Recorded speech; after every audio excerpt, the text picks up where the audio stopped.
Переходим к обсуждению центральной темы нашей программы. Сегодня мы продолжим наш разговор о коренных народах. Если накануне 26 апреля мы подробно говорили о том, как сегодня живут крымчаки и караимы, малочисленные коренные народы Крымского полуострова, сегодня мы также будем говорить о коренных народах Крыма, но еще поговорим о том, какова политика в Украине, какова политика в России по отношению к коренным народам. Сегодня наша тема будет масштабнее. Говорить мы сегодня будем о постоянном форуме по вопросам коренных народов. Его 20-я сессия открылась 19 апреля. В работе форума принимают участие и представители коренных народов Украины. Перед тем, как начнем беседу, я бы хотел напомнить, что каждый наш радиослушатель может присоединиться к нашему разговору. Сделать это очень просто. Во-первых, мы ведем видеотрансляцию на YouTube-канале Крым Реалии и на Facebook-странице Крым Реалии. Можете присоединяться к нам на этих платформах, пишите комментарии, стараемся читать все, что вы нам пишете, наиболее актуальные комментарии, которые касаются, конечно же, темы нашего эфира, мы стараемся озвучивать в нашем эфире. Но если что-то ускользает из нашего внимания, вы можете взять ситуацию в свои руки и дозвониться нам. По номеру телефона, если вы слышите нас в Крыму, 8 800 1006 926, звонки на этот номер бесплатны. Если вы хотите сохранить анонимность, предупредите об этом нашего редактора. 044 490 2905. По этому номеру к нам можно дозвониться с материковой части Украины. Ну что же, начнем мы нашу беседу. Я напомню, что продолжаем мы сегодня разговор о коренных народах. Итак, 19 апреля в Организации Объединенных Наций открылась 20-я сессия постоянного форума по вопросам коренных народов. Принимают в нем участие и представители Меджлиса крымско-татарского народа. Так, глава Меджлиса крымско-татарского народа Рифат Чубаров в своем выступлении обратил внимание на преследование крымских татар в Крыму. По его словам, здесь цитата: «Россия ставит целью полное вытеснение крымско-татарского народа за пределы оккупированного ею Крыма». Также широко разошлись новости о том, что по квоте Украины на этом форуме выступил представитель народа Эрзя, коренного народа России. Как сообщает Государственная служба Украины по этнополитике и свободе совести, главный старейшина народа Эрзя Сыресь Боялень в своем выступлении сказал, что в России коренным народам позволены только танцы в национальных одеждах, а тот, кто борется за права своего народа, преследуется за экстремизм или становится жертвой карательной психиатрии. Вот в сообщении украинского ведомства говорится, что Украина предоставила право высказаться представителю коренного народа России, цитата, в противовес фасадной политике России относительно защиты коренных народов и их языков. В сообщении также говорится, что Украина, цитата, предоставила возможность эрзянскому языку прозвучать на весь мир и раскрыть тревожное положение народов Эрзя, Мокша, Удмуртов, Мари, Чувашей, башкиров и татар, говорится в сообщении. Вот об этом мы тоже сегодня в нашем эфире подробнее поговорим. Сыресь Боялень присоединится к нашему эфиру, мы ожидаем это, да, в конце этого тематического блока. Вот обстоятельно мы поговорим об этом, но сначала мы поговорим о той политике, да, которая есть в Украине по отношению к коренным народам. С нами на связи Виталий Нахманович, украинский историк и этнополитолог, ведущий научный сотрудник Музея истории Киева, член научного совета по вопросам национальных отношений Национальной академии наук Украины. Доброе утро. Доброе утро. Итак, давайте поговорим о политике Украины в отношении коренных народов. Сейчас проходит форум Организации Объединенных Наций, очередная его сессия, да, это постоянный форум по вопросам коренных народов. И есть ли, по вашему мнению, здесь чем Украине похвалиться? Да, какова политика в отношении коренных народов в Украине? Получили ли коренные народы Украины соответствующий статус в законодательстве, да, и можем ли мы говорить о том, что действительно сохраняется и развивается культура этих народов? Ну, к большому сожалению, в Украине не было никогда с момента получения независимости целостной и последовательной политики не только в отношении коренных народов, а вообще в национальном вопросе. Неоднократно предпринимались попытки создать и утвердить концепцию этнонациональной политики государственной. Было разработано много разных документов, но ни один из них так и не был утвержден. Что касается коренных народов, что мы понимаем, что 3 народа коренных в Украине живут в Крыму. И до того момента, как Крым входил в состав Украины, не был захвачен Россией, никакой политики по отношению к ним не проводилось. Причем это 3 принципиально разных народа. Один — это крымские татары, а 2 других — это маленькие исчезающие народы караимов и крымчаков. И очевидно, что по отношению к ним должна быть совершенно разная политика, потому что крымские татары — это фактически исторически, так сказать, государствообразующий народ Крыма был, а крымские татары, крымчаки и караимы — это были такие маленькие диаспоры. Конечно, их было гораздо больше. Крымчаки были фактически уничтожены во время Второй мировой войны, во время Холокоста. Караимы просто, так сказать, исчезли постепенно. Значит, и очевидно, что в отношении караимов и крымчаков должна была проводиться просто политика, сохранить скорее культуры, потому что государство не может сохранить народ, да, но сохранение, фиксация культуры могла производиться. Что касается крымских татар, то тут совершенно другой вопрос. Они должны были получить соответствующий не только культурный, но и, очевидно, какой-то политический статус в Крыму. И, возможно, если бы это было сделано своевременно, то и Крым бы мы не потеряли. Так вот, после аннексии Крыма Россией внимание к крымским татарам совершенно изменилось, да, и все эти годы и правительство, и Верховный Совет Украины демонстрируют показательное такое внимание к проблемам крымских татар. Но очевидно, что все это, к сожалению, носит виртуальный характер. Да? То есть, поскольку Крым — это не наш, да, и мы не можем влиять на то, что там происходит, и проводить реально политику в Крыму. То есть мы можем как-то помогать тем крымским татарам, которые эмигрировали из оккупированного Крыма, может делать какие-то политические заявления относительно тех крымских татар, которых преследуют в оккупированном Крыму, но проводить последовательную какую-то целостную политику отношений Украина сейчас не в состоянии. Но, тем не менее, некоторый запрос есть. Извините, что я вас перебиваю. Буквально вчера мы общались с представителем караимской общины в Мелитополе. Очень ждут представители караимского народа, в частности, да, вот этого статуса коренного народа, чтобы все-таки он был закреплен в законодательстве, потому что мы говорим, конечно же, да, о коренных народах, для которых родина является Крымский полуостров, но да, часть этого народа, этих народов, о которых мы говорим, она живет за пределами Крыма. Вот для них это ведь тоже очень важно. Безусловно, безусловно. То есть проблема отсутствия государственной, это национальной политики, она сохраняется. Это же не только политика в отношении коренных народов, это же политика в отношении национальных меньшинств, это политика, в конце концов, в отношении самого украинского народа и украинской культуры, да, которая должна быть связана не просто с принятием отдельных законов о языке, об образовании, а с целостной политикой. И поэтому, конечно, то, что Украина потеряла Крым, это не значит, что она больше не отвечает за поддержку коренных народов Крыма.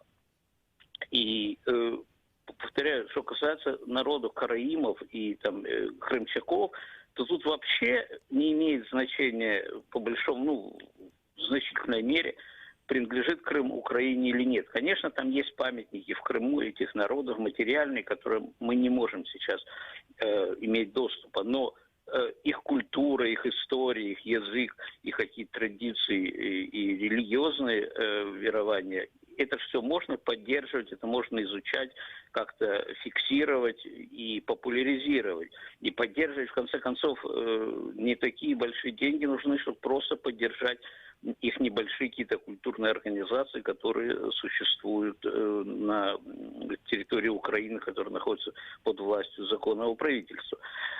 Поэтому, безусловно, Украина должна вести такую политику. Но ее и некому вести, потому что есть какой-то виртуально уполномоченный, так сказать, по правам, по вопросам национальных меньшинств, уничтоженные подразделения полностью, которые занимались национальной политикой. То есть, если в в момент возникновения украинского государства было целое министерство по делам национальной политики, то сегодня есть просто уполномоченный, который даже не имеет полноценного аппарата. Да? То есть даже институционально национальная политика Украины все это время деградирует. Министерство, департамент как отдельная организация, потом какой-то отдел в Министерстве культуры, и вот, наконец, просто один голый чиновник. Поэтому, безусловно, эти проблемы сохраняются. Я к тому, что нам похвастаться на этом форуме сегодня нечем. И о надеждах, которые также высказывали накануне в нашем эфире, вот представители коренных народов, я говорю о представителе караимов, да, говорили о том, что нужен этот статус. Вспоминали мы о том, как выносилось на рассмотрение украинского парламента, выносился этот вопрос в 2015 году, о том, как парламент в итоге провалил голосование. В нынешнем составе парламента, вот по вашему мнению, есть ли какие-то перспективы, какие-то надежды на то, что этот вопрос все-таки будет урегулирован законодательно? Сегодня я этих перспектив не вижу. Опять же, при прошлом правительстве, я имею в виду правительстве Гройсмана, при министре Нищуке, была уже прямо под кураторством Министерства культуры разработана очередная версия государственной национальной политики. Она была готова к вынесению к утверждению в Верховном Совете. И в этой концепции также уделялось большое внимание коренным народам. После смены, так сказать, власти президентской, парламентской, правительственной, эти вопросы были полностью забыты. И сегодня я вообще не вижу, не только не вижу внимания к этим вопросам, но регулярно представители высших эшелонов власти, начиная с президента, декларируют, что национальные вопросы во всех его видах в принципе являются теми, что разделяет общество, и их надо отодвинуть на задний план. Спасибо вам за беседу. Напомню, что с нами на связи был Виталий Нахманович, украинский историк и этнополитолог, ведущий научный сотрудник Музея истории Киева, член научного совета по проблемам национальных отношений Национальной академии наук Украины. Продолжаем мы сегодня разговор о коренных народах Крыма. Да? Также мы сегодня в эфире, в продолжении нашего эфира, поговорим о том, как живут сегодня коренные народы России, потому что об их проблематике также сегодня звучат вопросы на полях постоянного форума по вопросам коренных народов ООН. Итак, я прошу дать знать, если с нами на связи наш следующий собеседник. Пока нет. Ну что же, давайте посмотрим, как в России освещают форум коренных народов ООН. Мы к этому вопросу в дальнейшем придем подробнее, да, но вот пока у нас есть такое время. Информации об этом событии в российских средствах массовой информации немного. Наиболее приметной новостью, которая встречается в российских источниках, чаще других можно назвать участие представителей от России в онлайн-заседании форума из IT-стойбища в Югре. Суть новости в том, что в Ханты-Мансийском округе на стойбищах за деньги Роснефти установили 26 точек доступа в интернет. Как поясняет сайт «Национальный акцент», цель этого проекта – упростить доступ к сайту госуслуг и дистанционному образованию. Ну вот далее мы послушаем фрагмент радиорепортажа с 18-й сессии форума коренных народов ООН. Это происходило в 2019 году.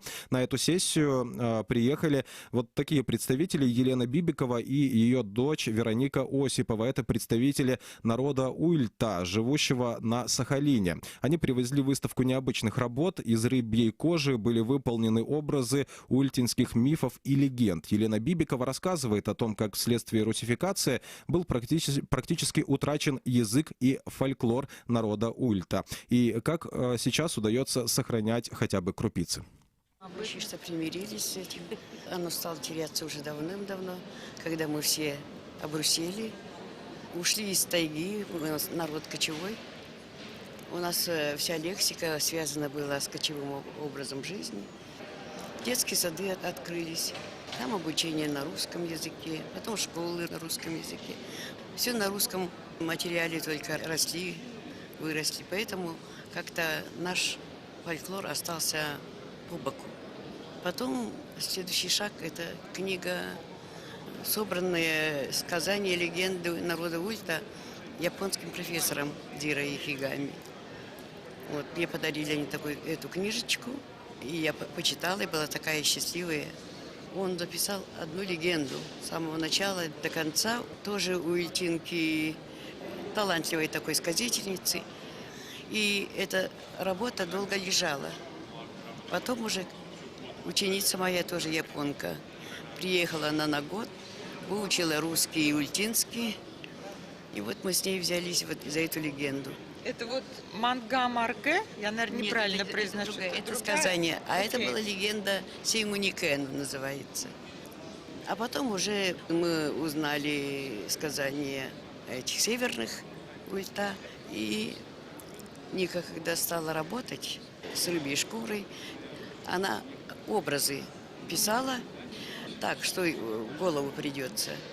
А потом я говорю, надо образы создавать, такие народных героев. И вот она вплотную начала работать. С полной версией этого материала вы можете ознакомиться на сайте Организации Объединенных Наций. Мы продолжаем наш эфир. К нашему разговору подключается Искендер Бариев, глава Крымско-татарского ресурсного центра, член Меджлиса крымско-татарского народа. Искендер, доброе утро. Доброе утро. Давайте мы с вами продолжим разговор. Говорили мы с Виталием Нахмановичем о политике, да, Украины в отношении коренных народов, о том, как продвигается вопрос с приданием статуса, да, коренного народа вот в законодательном поле и закрепление его за народами крымско-татарским, за караимами и крымчаками. Но вот у Виталия Нахмановича вот такие нерадостные оценки, да, того, как эта политика развивается. Я попрошу вас прокомментировать, да, насколько решается вообще вопрос с приданием статуса коренного народа, вот в частности крымско-татарскому народу. Ну, на самом деле, если мы возьмем новейшую историю Украины, то крымские татары, конечно, на протяжении всего этого времени долгого времени добивались, чтобы в Украине официально было признание крымских татар коренным народом. Несмотря на то, что в Конституции Украины с 1996 года в пункте статьи 11 упоминается, что существуют в Украине коренные народы, несмотря на то, что в ряде документов использовалось, что коренные народы, но на самом деле официального признания не было до 20 марта 2014 года. А 20 марта 2014 года постановлением Верховной Рады Украины крымские татары были признаны коренным народом, Меджлис и Курултай официальными органами, и, соответственно, было поручено Кабинету министров Украины до 4 квартала 2016 года разработать закон на проект о коренных народах Украины и, соответственно, вынести на рассмотрение Верховной Рады Украины. Ну и в 2014 году, именно в апреле, на постоянном форуме ООН по вопросам коренных народов представитель Украины в ООН официально заявил о том, что Украина присоединяется к декларации ООН о правах коренных народов, а также в постановлении говорится, что полностью, что Украина поддерживает декларацию ООН о правах коренных народов. К сожалению, на протяжении всего этого времени так и не был разработан законопроект и не был рассмотрен данный законопроект. И, к сожалению, несмотря на то, что уже на протяжении 2014 года, на протяжении 7 лет, де юре, я бы сказал, существует крымско-татарский коренной народ в соответствии с решением Верховной Рады Украины, но де юре в правовое поле так и не урегулированы данные вопросы, потому что урегулированы могут быть только законодательно, с помощью законов. Да, были попытки, когда в стратегии по правам человека в Украине также было прописано о том, там есть несколько пунктов по коренных народах, и в соответствии с планом действий по реализации данной стратегии как раз-таки было поручено Министерству культуры разработать данный законопроект. Но, к сожалению, мы по сегодняшний день не имеем закона о коренных народах, мы не имеем, еще говорят, и про закон о статусе крымско-татарского народа. Да, были попытки проведения работы рабочей группы Конституционной комиссии по внесению изменений в Конституцию Украины, в 10 раздел, но, к сожалению, этот вопрос так и остался открытым. Давайте поговорим о тех вопросах, на которые обращает внимание Меджлис крымско-татарского народа на полях постоянного форума по вопросам коренных народов, потому что знаем мы о том, что представители Меджлиса очень активное участие принимают в работе этого форума. Да? Основные вопросы прошу вас назвать в нашем эфире, на которых акцентирует внимание Меджлис крымско-татарского народа. Да, на самом деле Меджлис крымско-татарского народа, он активно участвует на постоянном форуме ООН, и вообще в вопросах коренных народов еще в 2003 году была активная работа, и в том числе была активная работа над той же декларацией о правах коренных народов. И, соответственно, конечно же, мы буквально вчера провели сайд-эвент. Мы практически ежегодно направляем нашу делегацию и обязательно участвуем на всех заседаниях, также участвуем на экспертных механизмах коренных народов. Ежегодно в апреле месяце и в настоящее время проводится уже 20-я сессия постоянного форума народов, которая будет длиться идет с 19 апреля до 30 апреля. Темой данного постоянного форума является мир, справедливость, сильные институты, роль коренных народов в достижении цели 16 в области устойчивого развития. Мы с своей стороны вчера провели сайд-эвент, который называется «Угрозы устойчивого развития коренных народов в условиях межгосударственного конфликта» на примере оккупированного Крыма Российской Федерации. И, соответственно, там у нас были подняты такие вопросы, как нарушение прав, ситуация с правами человека и нарушение ситуации с правами человека. Далее мы показали короткую версию фильма «Крым. Обезвоживание». Кроме того, мы рассказали о запрете Меджлиса крымско-татарского народа, потому что в рамках форума также есть вопрос по проблемам представительных институтах или развития институтов. Кроме того, мы дали информацию о правовой оценке проблемы достижения целей устойчивого развития до 2030 года из-за оккупации Крыма.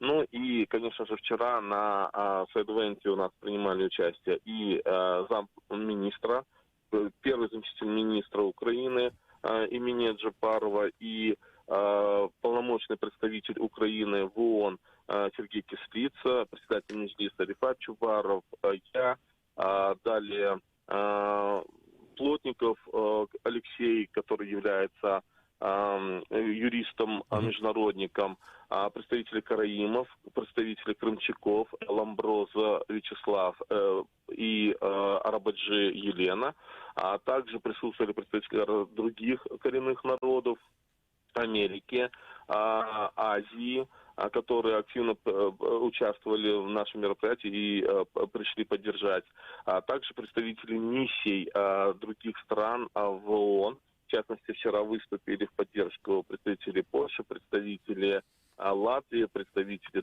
Турецкой Республики, ну и, конечно, также еще Мамутов Сулейман выступал.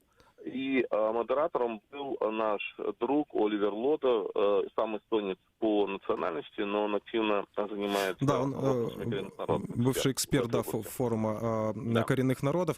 Эскендер, я благодарю вас за беседу. Говорили мы с Эскендером Бариевым, главой Крымско-татарского ресурсного центра, об участии Меджлиса крымско-татарского народа в работе форума по вопросам коренных народов Организации Объединенных Наций. Но далее мы поговорим о современной проблематике коренных народов России, поговорим об актуальных проблемах, да, и о том, насколько эффективна национальная политика в России, насколько получается представителям коренных народов сохранять свои обычаи, свою культуру и свой язык. К нашему разговору подключается Николай Удоратин, коми-активист. Николай, доброе утро.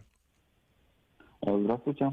Да, расскажите сейчас о том, как живут народы Коми, получается ли сохранять свои обычаи, получается ли сохранять свою культуру, сохранять свой язык.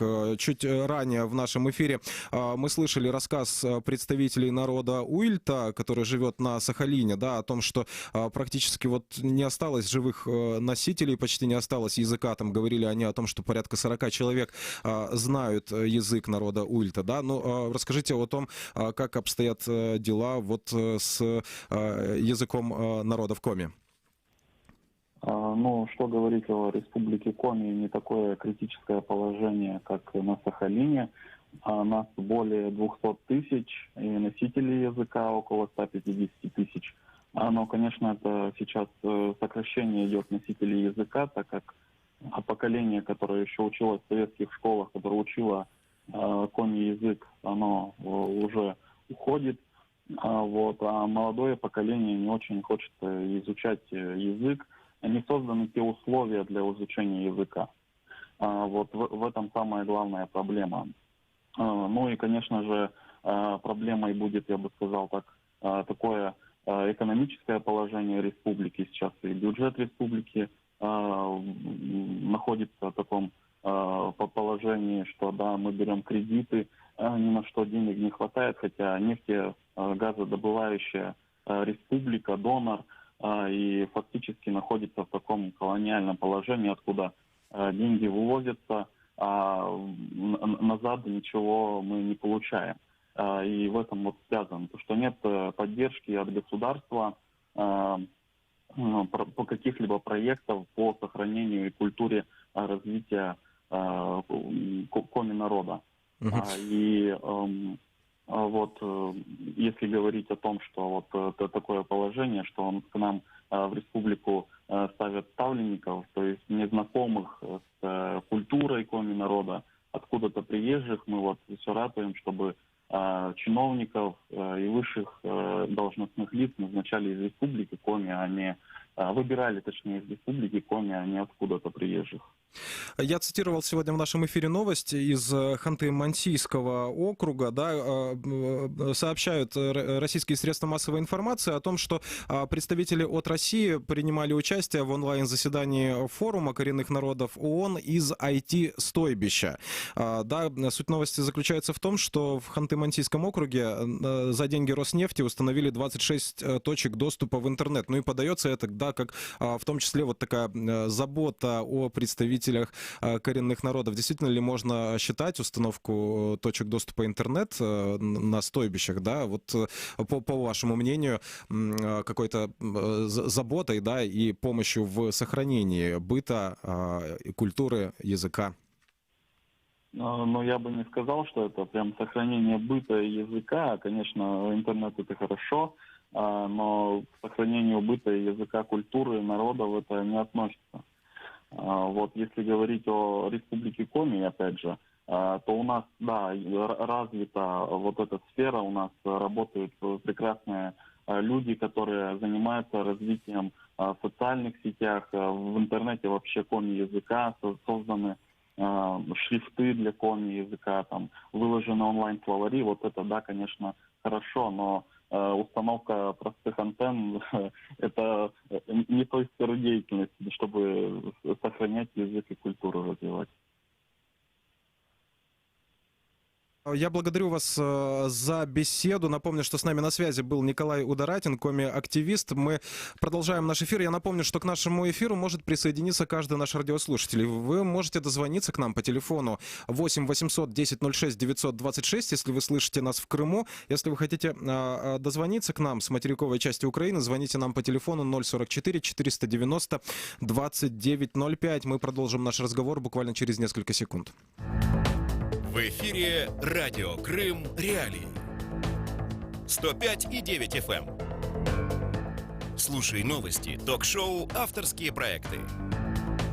Ведущие радио Крым Реалии информируют крымчан о самых важных событиях на полуострове и в мире. Радио Крым Реалии. Крымчане имеют право знать. Продолжаем мы говорить о том, что происходит на полях постоянного форума по вопросам коренных народов. И одной из самых громких новостей стало о том, что впервые прозвучал на столь высоком уровне язык народа Эрзя. Да, речь идет о выступлении Александра Болькина. Это старейшина и нязор народа Эрзя. Это один из коренных народов России. Александр с нами на связи, да, вот я так понимаю, что на языке народа Эрзя, да, звучит ваше имя как Сиресь Боялень. Доброе утро, слышите ли вы нас? Шумбровалский, я Боялень Сиресь. Доброго ранку. Очень так, я вас чую. Рада вас слышать и рада слышать язык народа Эрзя в эфире радио Крым Реалии. Расскажите немного о том, как так случилось, да, что по квоте Украины на этом форуме выступает представитель коренного народа России и звучит, ну, очень жесткая критика в адрес российского руководства, да, в адрес той национальной политики, которую российское руководство проводит в России. Ну, я б не використовував цю фразу по квоті України. Я б сказав, що я був в складі і є в складі української делегації, бо я є громадянином України. В Україні живе немало ерзян. Як це сталося? Ну, є люди, просто нам допомагали. Є секретаріат Нязора, мій секретаріат. І наше завдання, одне з наших завдань, це донести до світу справжній стан нашого народу і народів Російської Федерації. Бо те, що розповідають нам представники саме Російської Федерації, вони дуже сильно відрізняються від того, що є насправді. Тому ми працюємо це не перший рік, щоб донести до публіки міжнародної цей стан. І працював секретаріат Нязора, нам допомагали громадяни України, яких я маю вважати і вважаю частиною держави. Нам допомагало Міністерство закордонних справ, Державна служба з етнополітики і свободи совісті. Нам допомагали представники постійної комісії при ООН. І взагалі це спільна праця. І я радий, що зараз є в Україні вже люди, які мають державне мислення, державні погляди. І це сталося. І це, звичайно, велике досягнення для нашого народу. Расскажите, пожалуйста, в каком состоянии сейчас живет ваш народ? Получается ли сохранять родной язык вашему народу, да, на своей родине? И какие актуальные проблемы сейчас есть у народа Эрзя? Проблеми народу Ерзя не відрізняються, напевно, від проблем інших народів, але просто я живу в Україні, я знаходжусь на території свободи, і я можу дозволити собі говорити правду, і це відрізняє нас від людей, які мешкають в Росії, Російській Федерації і в режимі постійної небезпеки. Коли нам говорять про збереження мови, це трошки некоректно, бо зберігається чучело Леніна в мавзолеї. Воно зберігається, ще 1000 років буде зберігатися. Мова має розвиватися. А в нас навіть, бачите, не йдеться про розвиток, а тільки про збереження. В занепаді мови. Мій народ 30 років тому це був мільйонний народ, зараз це, я не знаю навіть скільки, бо там придумали етнонім той Мордва, прізвисько, і ці переписи всі брешуть. І на сьогодні ми оцінюємо нас десь, можливо, 400-500 тисяч, говорячи ще менше. І мова знищується. Треба визнати, що це не те, що влада не займається, чи це залежить від чиновника, його призначили, чи обрали на місці. Іде цілеспрямоване знищення народів. Імперія не має часу, такий цейтнот, вона спішить і дуже прискорила це все. Починаючи з того, що 2 роки тому був введений цей закон про добровільне вивчання. І вроде як так красиво, добровольно ти можеш там обирати. Насправді це поставлені в такі умови, що люди вже не можуть вивчати, бо вивчається мова 1-2 рази на тиждень факультативно. Того явно недостатньо. І це у всіх народів Російської Федерації. Це стосується татар, чуваші, башкір, удмуртів, марі. Це не є чимось якимось виключенням. І ми дякуємо Україні, що надали нам можливість говорити про це публічно на весь світ. Спасибо за то, что рассказали об этом и в эфире радио Крым Реалии. Напомню, что в эфире радио Крым Реалии с нами на связи был Боялень Сиресь и нязор народа Эрзя. Мы продолжаем наш эфир и успеем мы поговорить еще с Павлом Суляндзиго, представителем народа УДГ. Павел, доброе утро. Слышите ли вы нас? Доброе утро, да-да. Слышу. Павел, несколько слов, буквально пару минут у нас осталось до завершения эфира, но просим вас рассказать о том, как живет ваш народ, о том, какие проблемы сейчас актуальны есть у народа в сохранении обычаев, в сохранении культуры, в сохранении и развитии языка. Конечно, у моего народа также существует много проблем, как и у всех коренных народов России, и проблема идентичности, проблема сохранения языка. Единственное, я, конечно, могу сказать, что все-таки именно у моего народа получилось добиться, это единственный случай в Российской Федерации, мы добились решения, когда на нашей территории был создан национальный парк, и условия этого создания этого парка были, что он создается не только для сохранения природы, но и для сохранения и развития моего народа удыгейцев. Но я бы хотел сказать о том, что, к сожалению, в нынешнем путинском режиме сохранение и развитие многих коренных народов России остается под большим вопросом. Это касается и вопросов прав на землю и природные ресурсы, это вопросы и самоуправления, и другие вопросы, поэтому в этом плане мы мало чем. А вот почему так происходит? Вот, извините, что перебиваю. В начале эфира мы говорили о том, что в Украине до сих пор не урегулирован такой статус, да, коренного народа. В России есть такой статус, есть перечень коренных народов, ну, по идее, да, статус коренного народа, он должен был бы каким-то образом способствовать защите и развитию культур этих народов. А вы говорите о том, что проблем вот очень много. Почему так происходит, как вы думаете? Ну, вы знаете, я совсем недавно вот выступал на этой же сессии, да, на одной из панельных дискуссий, где я уже говорила о том, что мало принимать законы, да, их еще нужно исполнять. Более того, в Российской Конституции прописаны права коренных народов, они, правда, сейчас уже немного размыты после принятия так называемой новой путинской, да, поправки, путинских поправок. Но все равно это сохраняется. Однако это ни в коем случае, конечно, к сожалению, не дает никаких прав. Более того, по моему мнению, права коренных народов России сейчас все больше и больше урезаются и нарушаются. И я могу просто привести примеры, сказать, что на сегодняшний день все земли и территории коренных народов продаются и выкупаются на аукционах и конкурсах коммерческих. Естественно, никакие там наши общины не могут конкурировать с бизнесом, с бизнесменами, и все это изымается.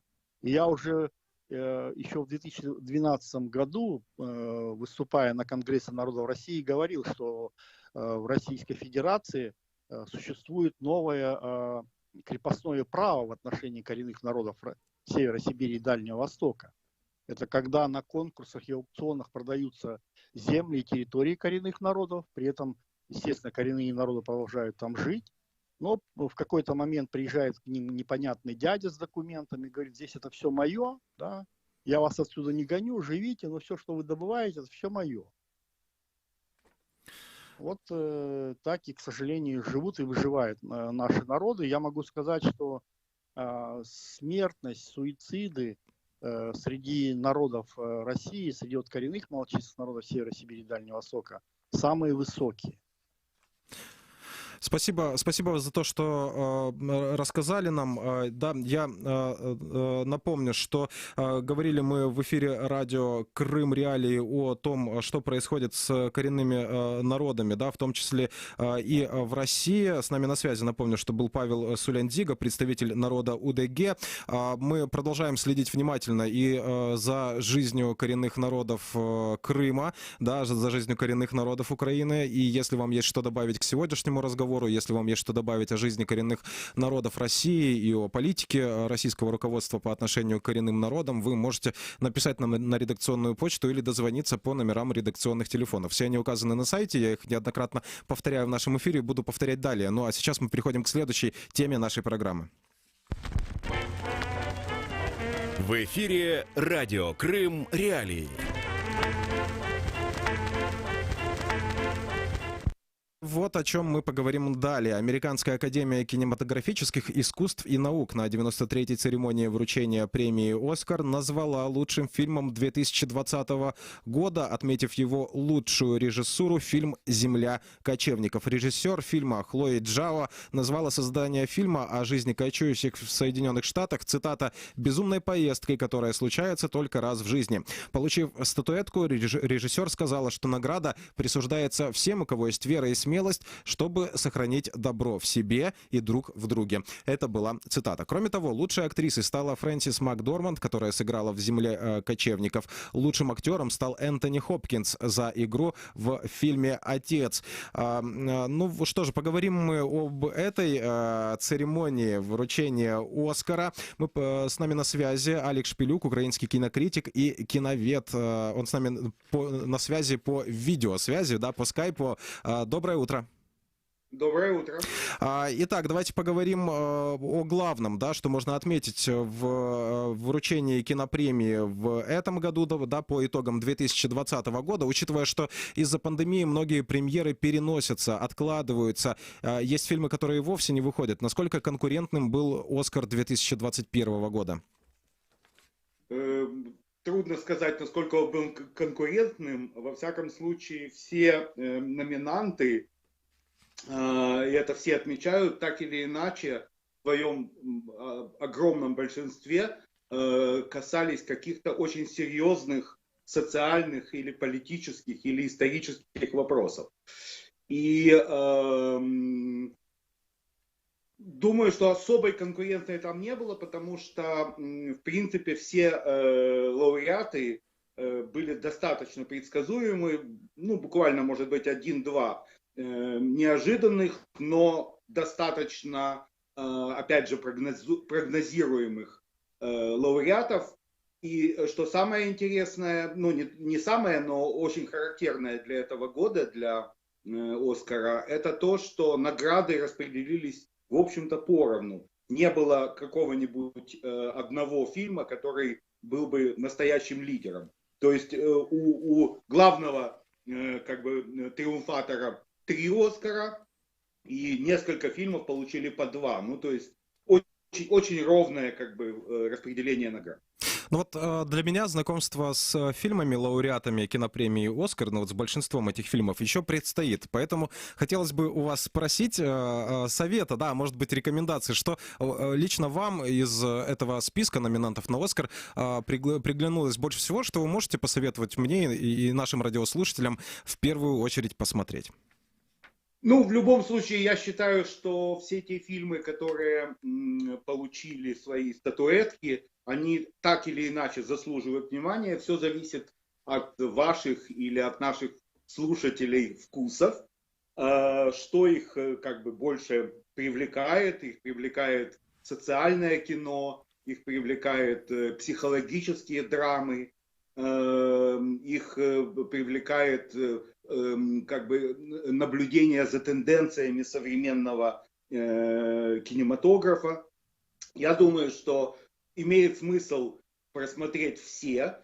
Их не так много, на самом деле, фильмов, которые получили призы. Некоторые из этих фильмов уже были на экранах, некоторые еще только вот должны в ближайшее время появиться. Например, фильм «Отец», который получил 2 «Оскара» за сценарий и за лучшее исполнение мужской роли. Я имею в виду Энтони Хопкинса, который стал самым старым обладателем этого приза, ему 83 года. И вот этот фильм должен в ближайшие дни, недели, я надеюсь, что локдауны закончатся, все города Украины войдут в нормальную, хотя бы желтую зону, и люди начнут снова ходить в кино. Вот о локдаунах хотелось бы еще спросить. Буквально пару минут у нас остается с вами на завершение разговора. Как в целом, вот мы живем в очень интересное время. Видим мы, что пандемия коронавируса, она очень сильно вмешалась в жизнь человеческую, да, и в том числе в индустрию кино. Ну, не могут кинотеатры работать, как раньше работали, а значит, не в той мере, наверное, могут окупаться киноленты. Да, вот расскажите о том, ну вот можем ли мы сейчас уже охарактеризовать, как изменилась индустрия кино в связи с пандемией коронавируса? Буквально 1,5 минуты у нас остается. Ну, самое главное, это буквально такой абсолютный расцвет видеостриминговых платформ. В частности, самой большой и самой солидной в мире Netflix, потому что практически сейчас единственное место, где можно посмотреть новые фильмы, это экран домашнего телевизора или стриминговая платформа. Ну вот, я думаю, что это самое такое показательное влияние пандемии. Ну и я думаю, что и на фестивали это очень сильно повлияло. Опять же, огромные фестивали, знаменитые фестивали, они в большинстве своем перешли в онлайн-формат. Ну да, вот это главное. Украинское кино выжило в пандемию коронавируса? Выжило и получает призы, и, слава богу, развивается. И самое главное, что пандемия, слава богу, не влияет так сильно именно на производство. Поэтому хорошее кино снимается, и я уверен, что мы в ближайшие месяцы увидим и очень хорошие украинские фильмы. Спасибо вам за беседу. Украинский кинокритик и киновед Алек Шпилюк был с нами на связи. Напомню, что это радио «Крым Реалии». Этот эфир для вас провели Андрей Гевко и Сергей Макрушин. Если вам есть что добавить к обсуждению, да, к тому, что было сказано в обсуждении нашей центральной темы о том, как руководство Украины относится к коренным народам Украины, а мы знаем, что родиной коренных народов Украины является Крымский полуостров, да, о том, что сейчас с законодательным урегулированием этого статуса, поговорили мы также подробнее о том, как в России реализуется политика в отношении коренных народов и какие на самом деле существуют проблемы в сохранении традиций, обычаев, культуры, в сохранении и развитии языков этих коренных народов. Если вам есть что добавить к этому разговору, присылайте ваши письма, звоните нам на редакционные телефоны, все контакты есть на сайте Крым Реалии. Ну и, конечно же, не пропустите вечернее шоу радио Крым Реалии в 18:00 по симферопольскому и киевскому времени. Всего доброго, будьте здоровы.